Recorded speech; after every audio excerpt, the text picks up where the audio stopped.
बिस्मिल्लाहिर्रहमानिर्रहीम। अस्सलाम वालेकुम। क्या कोई शहजादी के 3 सवालात के जवाब दे पाएगा? जो भी कोई बंदा मलका आलिया को मुतमिन करेगा वही शहजादी से शादी कर पाएगा। एक बार ऐसा हुआ कि ईरान का बादशाह बहुत दिनों से परेशान था। बादशाह की परेशानी की असल वजह इसकी इकलौती बेटी थी। हर बाप की तरह बादशाह भी अपनी बेटी की शादी करके अपना हक अदा करना चाहता था, लेकिन शहजादी ने भी अजीब ऐलान कर रखा था कि मैं शादी सिर्फ उससे करूंगी जो मेरे 3 सवालों के जवाब देगा। लेकिन सवाल जुबान से बोलने वाले नहीं थे बल्कि सिर्फ इशारों से करने वाले थे, तो जवाब देने कैसे मुमकिन थे? बड़े बड़े शहजादे इन सवालों के जवाब देने में नाकाम हो गए। सिर्फ एक आलिम दीन का बेटा ही बाजी ले गया। शहजादी के पूछे जाने वाले सवालात क्या थे और उनके जवाबात क्या थे, आइए जानते हैं आज की इस वीडियो में। लिहाजा वीडियो को आखिर तक जरूर देखना और अगर वीडियो पसंद आए तो इसको लाइक, शेयर और चैनल को भी सब्सक्राइब कर देना और बेल आइकन को भी प्रेस कर देना ताकि हर नई वीडियो का नोटिफिकेशन आपको मिल सके। दोस्तों, ईरान में एक आलिम दीन रहता था। इसका एक बेटा जिसका नाम आजम था। इस नौजवान ने अपने बाप से कहा कि वो भी अपनी किस्मत आजमाना चाहता है और शहजादी के सवालों के जवाब देकर इससे शादी करना चाहता है।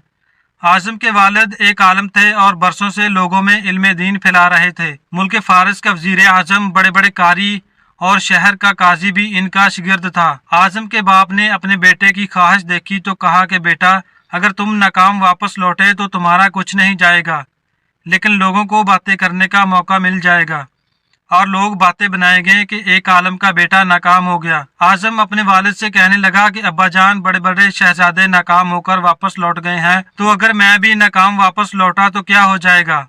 ये तो मुकद्दर की बात है, कोई ना कोई तो जीतेगा।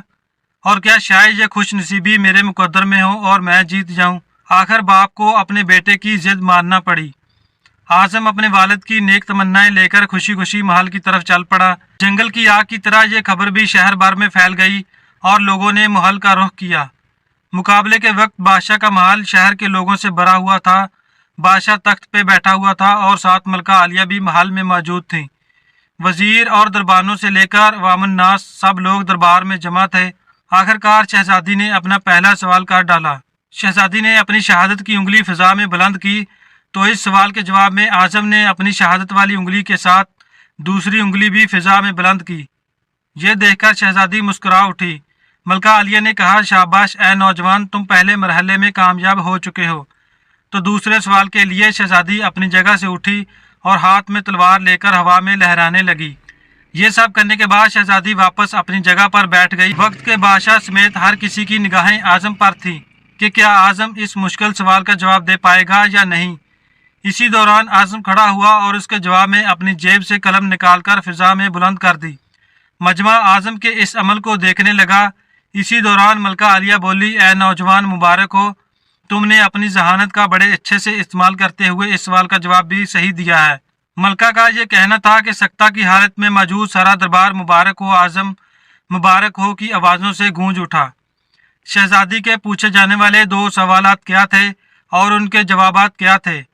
लोग यही सोच रहे थे कि शहजादी ने क्या पूछा और आजम ने क्या जवाब दिया। लोग इन सवालात और उनके जवाबात का मतलब जानना चाह रहे थे कि इसी दौरान शहजादी ने तीसरा सवाल भी कर डाला।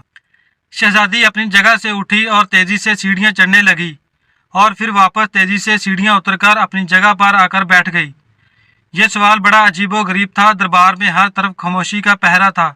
लोगों के दिल की धड़कनें बेतरतीब हो चुकी थीं कि क्या आजम इस सवाल का जवाब भी दे पाएगा या नहीं। इसी असना में आजम खड़ा हुआ और अपने दिल पे हाथ रखकर शहजादी की तरफ देखने लगा। मलका आलिया ने कहा, मरहबा ए नौजवान, तुमको शहजादी ने पसंद कर लिया है। मलका आलिया की ये आवाज़ सुनते ही शहजादी शर्माकर महल के अंदरूनी हिस्से में चली गई और बादशाह सलामत के चेहरे पे खुशी नुमायां होने लगी और लोग एक दूसरे को मुबारकबाद देने लगे कि एक आलम का बेटा बाजी ले गया।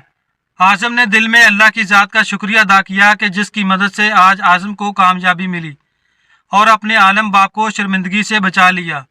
बादशाह ने नौजवान से कहा, ए नौजवान, तुमने मलका आलिया को तो मुतमिन कर दिया, लेकिन अब मुझे ये बताओ कि तुमसे क्या पूछा गया था और तुमने क्या जवाब दिया।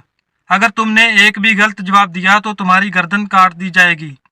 यह सुनकर आजम बोला कि बादशाह सलामत, शहजादी ने पहले सवाल में एक उंगली खड़ी करके बोला था कि क्या तुम अल्लाह को एक मानते हो, तो मैंने जवाब में शहादत और साथ वाली उंगली खड़ी करके कहा कि मेरा अल्लाह और इसके रसूल पाक सल्लल्लाहु अलैहि वसल्लम दोनों पर ईमान है। बादशाह ये सुनकर बहुत खुश हुआ। इसके बाद आजम ने कहा कि बादशाह सलामत। दूसरे सवाल में शहजादी ने तलवार चलाकर ये पूछा था, बताओ इस दुनिया में तलवार से भी बड़ा कोई हथियार है? तो मैंने जवाबन कलम को हवा में बुलंद करके कहा कि हाँ, कलम का वार तलवार से ज्यादा ताकतवर होता है। बादशाह ने कहा कि वाह नौजवान, माशाअल्लाह, तुमने हमें खुश कर दिया। वाकई तुमने साबित किया कि जाहो जलाल, दौलत व हशमत के इल्म के सामने तलवार की कोई हैसियत नहीं। बादशाह ने बड़े प्यार से पूछा, अब ये बताओ तीसरा सवाल क्या था? आजम आसमान की तरफ निगाह दौड़ाते हुए कहने लगा कि शहजादी तेजी से सीढ़ियां चढ़ी और फिर इतनी ही तेजी से उतरकर वापस थक कर बैठ गई। इस सवाल में शहजादी ने यह पूछा था कि मैं थक गई हूँ, लेकिन मेरे जिस्म की कौन सी एक चीज ऐसी है जो नहीं थकी?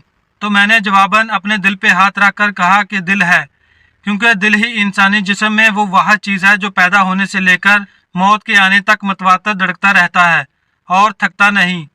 तीनों सवालों का मतलब और तीनों जवाबात का मतलब जानने के बाद बादशाह ने आजम को गले से लगा लिया और कहा कि ऐ लोगों, गवाह रहना, मैंने हकदार का हक अदा कर दिया है। और बादशाह ने शहजादी की शादी एक आलम के बेटे आजम के साथ बड़ी धूमधाम से कर दी और अपना फर्ज निभा दिया, जिस वजह से बादशाह परेशान रहता था। इस बात से ये वाज़ह होता है कि अल्लाह और उसके आखिरी नबी सल्लल्लाहु अलैहि वसल्लम पर कामिल ईमान ही हर मुश्किल में कामयाबी दिलवा सकता है। और तीसरा दिल, क्योंकि दिल वाकई इंसानी जिस्म का सबसे ताकतवर तरीन हिस्सा है, क्योंकि इस पर कितने भी गम टूटे, मुश्किलें आए, लेकिन अगर आपका दिल अल्लाह की रजा पे राजी हो तो वाकई कामयाबियां आपका मुकद्दर चूमती हैं, तो आपको कोई भी चीज़ हरा नहीं सकती। जज़ाकल्लाह खैरन। बराए मेहरबानी कमेंट करके अपनी राय का इजहार लाजमी कीजिएगा और कमेंट में अल्लाह और उसके रसूल सल्लल्लाहु अलैहि वसल्लम का नाम ज़रूर लिख देना। Thanks for watching. अल्लाह हाफिज़।